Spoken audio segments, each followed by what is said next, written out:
ആപ്പിളിന്റെ apple iPhone 16 എന്ന പുതിയൊരു സ്മാർട്ട് ഫോൺ ഇപ്പം ഇന്ത്യൻ മാർക്കറ്റിൽ ലോഞ്ച് ചെയ്തിട്ടുണ്ട്. ഈ ഒരു സ്മാർട്ട് ഫോൺ ഏകദേശം 60,000 രൂപ പ്രൈസ് റേഞ്ചിലായിട്ടാണ് വരുന്നത്. ഈ ഒരു വീഡിയോയിൽ നമ്മൾ നോക്കാൻ പോകുന്നത് ആപ്പിൾ ഐഫോൺ 16 എന്ന സ്മാർട്ട് ഫോണിന്റെ ഒരു സ്പെസിഫിക്കേഷൻ അനാലിസിസ് ആണ്.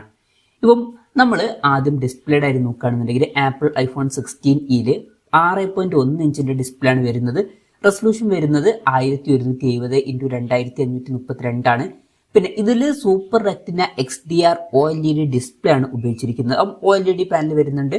പിന്നെ ഇതിന് വലിയൊരു നോച്ച് കൊടുത്തിട്ടുണ്ട്. ഇപ്പം പഴയ ഐഫോൺ 13 അതുപോലെ തന്നെ ഐഫോൺ 14 വരുന്ന ആ ഒരു വലിയ നോച്ചും കാര്യങ്ങളൊക്കെയാണ് ഇതിൽ കൊടുത്തിരിക്കുന്നത്.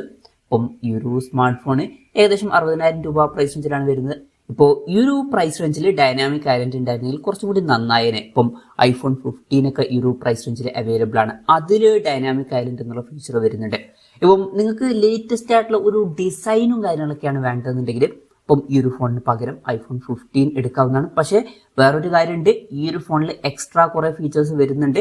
അതും കൂടി ഒന്ന് ശ്രദ്ധിക്കുക, എന്നിട്ട് ഒരു ഫോൺ സെലക്ട് ചെയ്യുക. ഇപ്പം ഒരു സത്യാവസ്ഥ എന്താ വെച്ചാൽ പല ആൾക്കാരും ഐഫോൺ എടുക്കുന്നത് ഷോ ഓഫിന് വേണ്ടി മാത്രമാണ്. ഇപ്പം അങ്ങനെയൊക്കെയാണ് എന്നുണ്ടെങ്കിൽ എൻ്റെ ഒരു അഭിപ്രായത്തിൽ ഇതിലും നല്ലത് ഐഫോൺ 15 എടുക്കുന്നതായിരിക്കും. കാരണം ആ ഒരു ഡൈനാമിക് ഐലൻഡ് ഒക്കെ കാണുമ്പോൾ പുതിയൊരു ഫോണാണ് എന്നുള്ളൊരു ഫീൽ വരും. പക്ഷേ ഇതിൽ വരുന്നത് ആ ഒരു നോച്ചാണ്, പഴയൊരു ഫീല് വന്നേക്കാം. ഇപ്പം പല ആൾക്കാർക്കും അതിൽ എന്തൊക്കെ ഫീച്ചേഴ്സ് ലഭിക്കുന്നു എന്നുള്ളതല്ല ഇമ്പോർട്ടൻ്റ്. പല ആൾക്കാർക്കും വേണ്ട കാര്യം എന്ന് പറഞ്ഞാൽ പുതിയൊരു ഐഫോൺ അവരുടെ കയ്യിലുണ്ട് എന്നുള്ളൊരു ഫീൽ വേണം എന്നുള്ളതാണ്. ഇപ്പം അങ്ങനെയുള്ളവരൊക്കെ ആണെന്നുണ്ടെങ്കിൽ എൻ്റെ ഒരു അഭിപ്രായത്തിൽ ഇത് സ്കിപ്പ് ചെയ്തിട്ട് പുതിയ ഡിസൈനുമായിട്ട് വരുന്ന ഐഫോൺ 15 ഇതേ ഒരു പ്രൈസ് റേഞ്ചിൽ കിട്ടുന്നുണ്ട്, അത് നോക്കുന്നതായിരിക്കും ബെറ്റർ. പിന്നെ കൂടിയ റിഫ്രഷ് റേറ്റ് സപ്പോർട്ട് ചെയ്യുന്നില്ല. ഈവൻ ഐഫോൺ 16 പോലും കൂടിയ റിഫ്രഷ് റേറ്റ് സപ്പോർട്ട് ചെയ്യുന്നില്ല. അപ്പം ഇതിൽ നമുക്ക് എക്സ്പെക്ട് ചെയ്യാൻ പറ്റില്ല. 60 ഹെർട്സിന്റെ റിഫ്രഷ് റേറ്റേ വരുന്നുള്ളൂ. 60,000 രൂപ പ്രൈസ് റേഞ്ചിലൊക്കെ അത് ഉണ്ടായിരുന്നെങ്കിൽ നന്നായേനെ. പിന്നെ ട്രൂ ടോൺ പോലുള്ള ഫീച്ചേഴ്സും കാര്യങ്ങളൊക്കെ ഇതിൽ വരുന്നുണ്ട്. പീക്ക് ബ്രൈറ്റ്നസ് വരുന്നത് 1200 നിറ്റ്സ് ആണ്. സെറാമിക് ഷീൽഡിന്റെ പ്രൊട്ടക്ഷനും കാര്യങ്ങളൊക്കെ ഇതിൽ കൊടുത്തിട്ടുണ്ട്. അത് നല്ലൊരു പ്രൊട്ടക്ഷനൊക്കെ തന്നെയാണ്. അവർ ഡിസ്പ്ലേ ഫീച്ചേഴ്സ് മൊത്തത്തിൽ നോക്കുമ്പോൾ ഈ ഒരു പ്രൈസ് റേഞ്ചിൽ ആപ്പിളിന്റെ ഭാഗത്ത് നിന്ന് അത്ര മികച്ച ഡിസ്പ്ലേ ഫീച്ചേഴ്സ് ആണ് എന്ന് പറയാൻ പറ്റില്ല. അപ്പം ആ ഒരു ഡൈനാമിക് ഐലൻഡോ അല്ലെങ്കിൽ കൂടിയ റിഫ്രഷ് റേറ്റോ ഒന്നും വരുന്നില്ല. എന്നാലും ആപ്പിളിന്റെ ഭാഗത്ത് നിന്ന് ഇതൊക്കെ നമുക്ക് എക്സ്പെക്ട് ചെയ്യാൻ പറ്റുള്ളൂ. പിന്നെ ഫേസ് ഐഡിയും കാര്യങ്ങളൊക്കെ ഇതിൽ വരുന്നുണ്ട്. ഫിംഗർ പ്രിന്റ് സെൻസർ ഒന്നും ഇല്ല. അപ്പം ഫോണിന്റെ വെയിറ്റ് വരുന്നത് ഏകദേശം 167 ഗ്രാമാണ്. അപ്പം വെയിറ്റ് അത്യാവശ്യം കുറവാണ്. തിക്നെസ് വരുന്നത് 7.8 mm ആണ്. പിന്നെ ഇതിൽ ഒരു ആക്ഷൻ ബട്ടൺ വരുന്നുണ്ട്. ഇപ്പം ഐഫോൺ 16 സീരീസിലൊക്കെ ഈ ഒരു ആക്ഷൻ ബട്ടൺ വരുന്നുണ്ട്.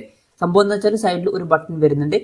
ആ ഒരു ബട്ടണിലോട്ട് നമുക്ക് പല കാര്യങ്ങളും അസൈൻ ചെയ്ത് വെക്കാവുന്നതാണ്. ഇപ്പോൾ ക്യാമറ ആണെന്നുണ്ടെങ്കിൽ അത് വെച്ച് ഓപ്പൺ ചെയ്യാം, അല്ല വേറെ ഏതെങ്കിലുമൊക്കെ ആപ്പുകൾ അത് വെച്ച് ഓപ്പൺ ചെയ്യുന്നുണ്ടെങ്കിൽ അങ്ങനെയൊക്കെ ചെയ്യാവുന്നതാണ്. അപ്പം അങ്ങനെ ഒരു കാര്യം വരുന്നുണ്ട്. അത് ഇൻട്രസ്റ്റിംഗ് ആയിട്ടുള്ള കാര്യമാണ്.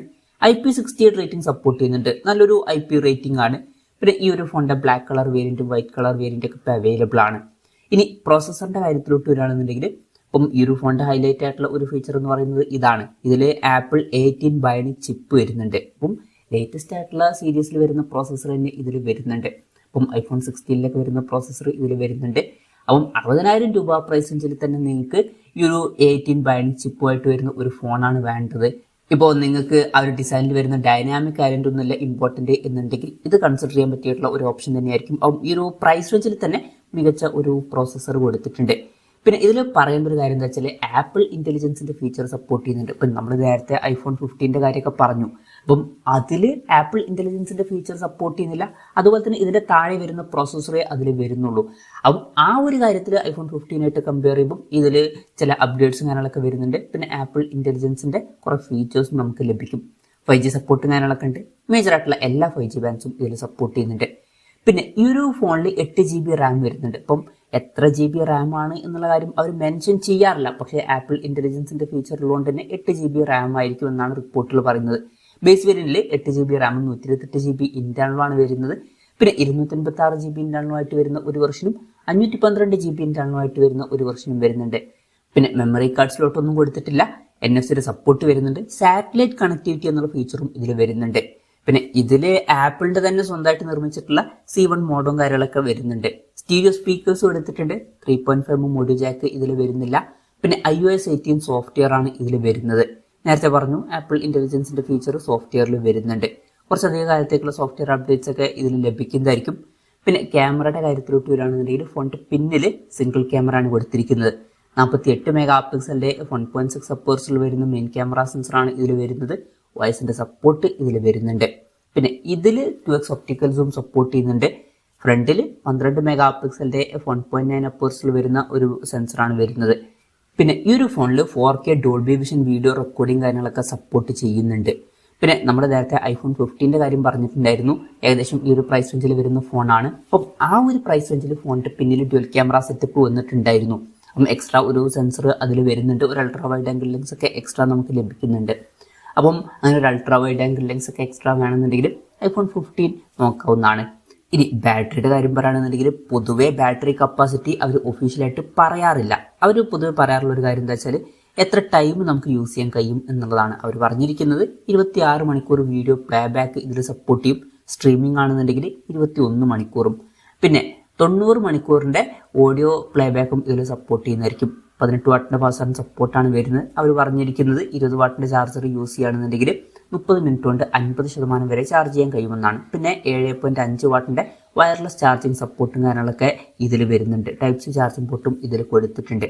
അപ്പോൾ തിരക്കേടില്ലാത്ത ഒരു ബാറ്ററി കപ്പാസിറ്റി ഇതിൽ വരുന്നുണ്ട് എന്ന് പറയാവുന്നതാണ്. ഇപ്പം നമുക്ക് ഒരു 3200 to 3300 ഇടയിലായിട്ട് വരുന്ന ഒരു ബാറ്ററി കപ്പാസിറ്റി ഇതിൽ എക്സ്പെക്ട് ചെയ്യാവുന്നതാണ്. വരും ദിവസങ്ങളിലായിരിക്കും കറക്റ്റ് ബാറ്ററി കപ്പാസിറ്റിയെ കുറിച്ചിട്ടുള്ള കാര്യങ്ങൾ അറിയാൻ പോകുന്നത്. അപ്പം അവർ ഒഫീഷ്യലായിട്ട് പറയില്ല, പക്ഷേ ടിയർ ഡൗൺ വീഡിയോസും കാര്യങ്ങളൊക്കെ വരുമ്പോൾ അതിൽ നിന്ന് അറിയാൻ കഴിയുന്നതായിരിക്കും. അപ്പം ഇതൊക്കെയാണ് ഫീച്ചേഴ്സിനെ പറ്റി പറയാനുള്ള കാര്യങ്ങൾ. ഇനി വിലയുടെ കാര്യം പറയുകയാണെന്നുണ്ടെങ്കിൽ 128 GB ഇന്റേണൽ വെർഷന്റെ വില വരുന്നത് 59,900 രൂപയാണ്. 256 GB ഇന്റേണൽ വെർഷന്റെ വില വരുന്നത് 69,900 രൂപയാണ്. 512 GB ഇന്റേണൽ വെർഷന്റെ വില വരുന്നത് 89,900 രൂപയാണ്. പിന്നെ ഫെബ്രുവരി 21 മുതൽ പ്രീ ഓർഡറും കാര്യങ്ങളൊക്കെ സ്റ്റാർട്ട് ചെയ്യുന്നതായിരിക്കും.